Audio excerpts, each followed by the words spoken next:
Jeg hedder René. Jeg kommer fra Bolivia, Sydamerika. Og du er rigtig indianer? Jeg er rigtig indianer. Og hvilken stamme? Pachamama. Pachamama? Inka indianer. Inka-indianer, okay. Hvor lang tid har du boet i Danmark? Jeg bor i Danmark cirka 8 år. 8 år? Okay. Hvordan er det at være her? Det er fantastisk. Er det lækkert? Yes. Det er suverænt? Fantastisk. Okay, fedt.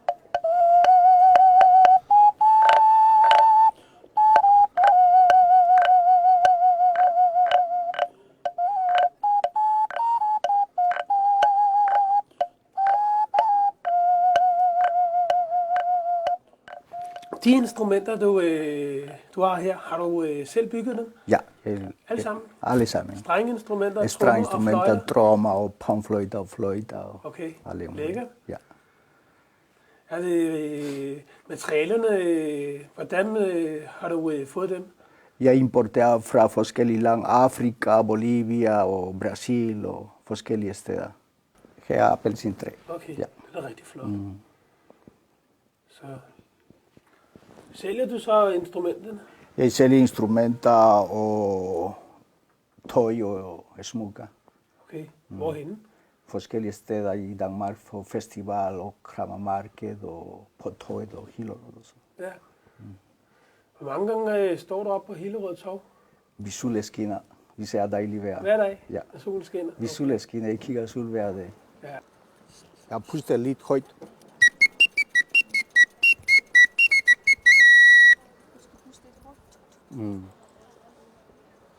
Jo, fantastisk. Ja, den kommer. Jeg er kromatisk. Her er pentatonisk. Jeg er Okay. meget forskellig. Hvem laver de? Her jeg laver det selv. Ja, du laver selv? Ja, meget specielt. Okay. Hvis du er interesseret, jeg skal vise, hvordan du laver selv også. Ja. Hvordan du laver toner og præcis. Hvis du Vil kommer det være meget på skægt at min se. hus om lidt efter færdig her, Ja. jeg skal vise, hvordan jeg laver. Hvordan mødte du den indianske kultur? Fordi min mormor er rigtig indianer. Jeg voksede i indianerland. Og min mormor viser, hvor kommer fra min origen.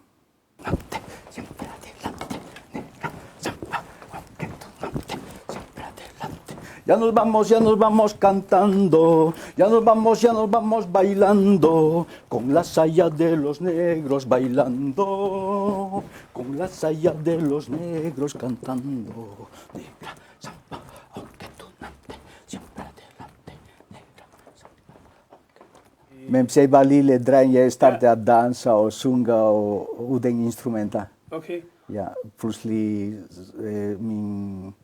min mormor synes jeg bedre, jeg skal gå til indianerstedet, at høre hvordan spiller rigtig indianermusik. Og Var det så stammedans, du dansede, eller hvad? Ja. Hvad er det, der står der bag ved det der? Er selve det, er det dit alter, eller? Det er min alter. Det er dit alter? Ja.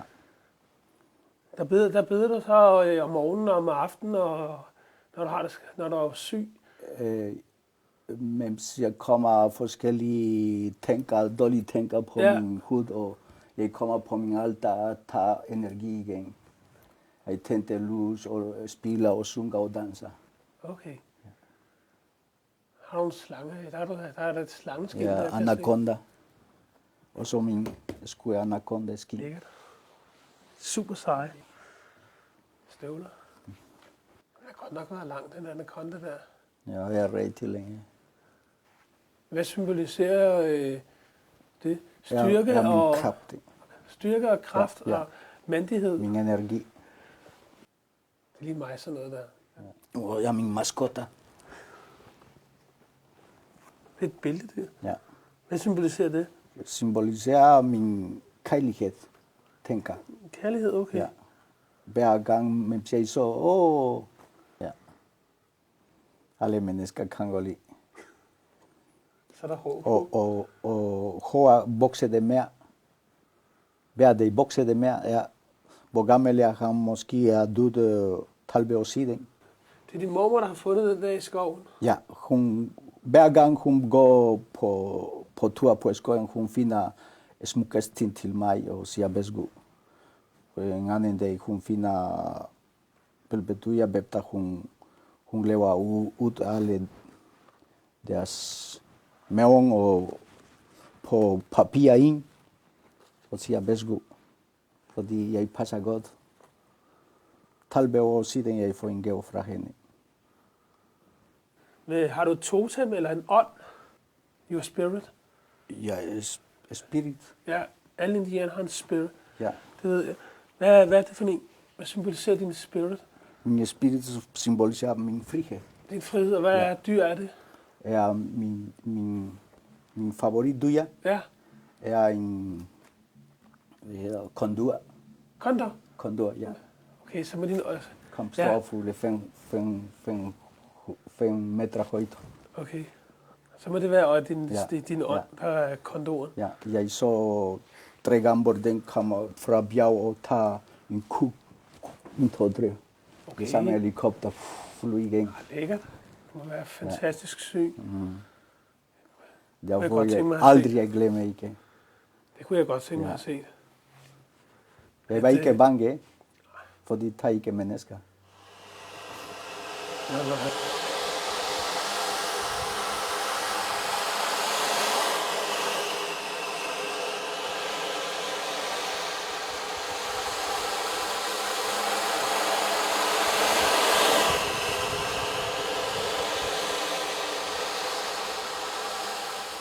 Hvordan er du så kommet til Danmark?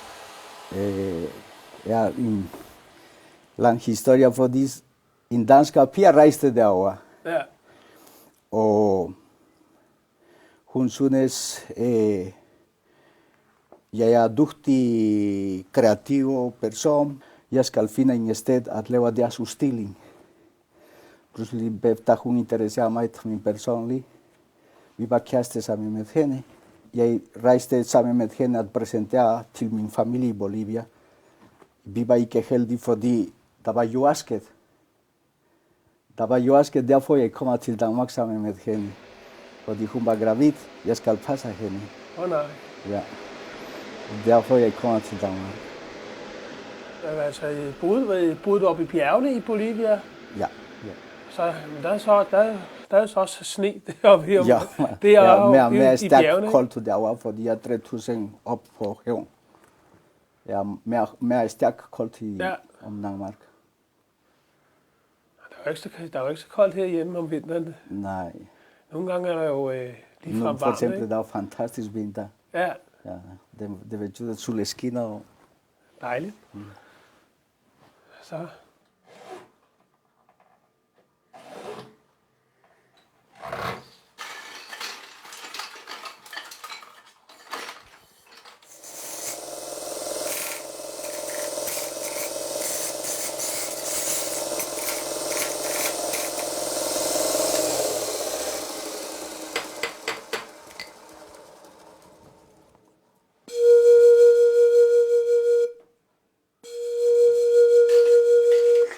Jeg bruger meget special bambus. Du finder ikke i Danmark sådan en slags bambus. Okay.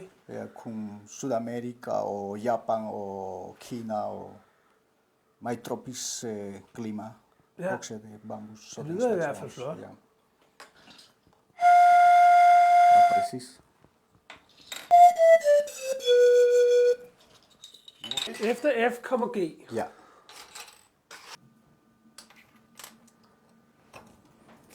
Hvor mange år har du bygget fløjter, René? Jeg var på meget special musikskole i Bolivia. Jeg får undervisning at bygge mange forskellige instrumenter. Der var 30 år siden, jeg startede. 30 år siden? 30 år siden. Derfor du ser præcis, jeg kender godt, hvilken størrelse er sådan tuner, hvilken størrelse er sådan tuner uden. Okay. Ja. Fordi jeg laver masser instrumenter i Sydamerika.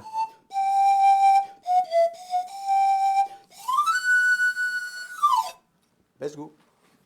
En gave til dig. Mange tak. Jeg er meget beæret. Så kan jeg øve mig på den her.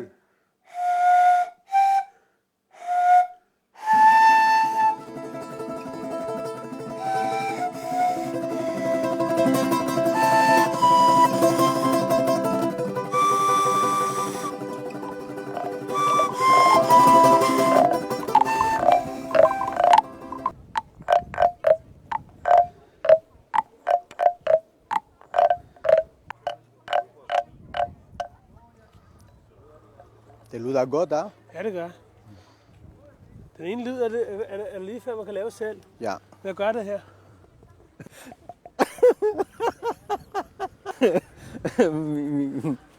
Nej, det lyder ikke noget. Åben munden. Nej, det lyder ikke. That's because you're not Nej, det lyder ikke. slow as I am. Jeg prøver ikke. Nej, det lyder ikke.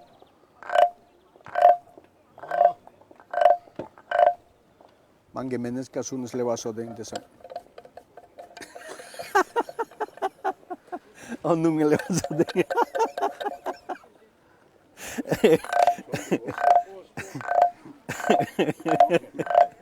Også spurgte mig, er det svært?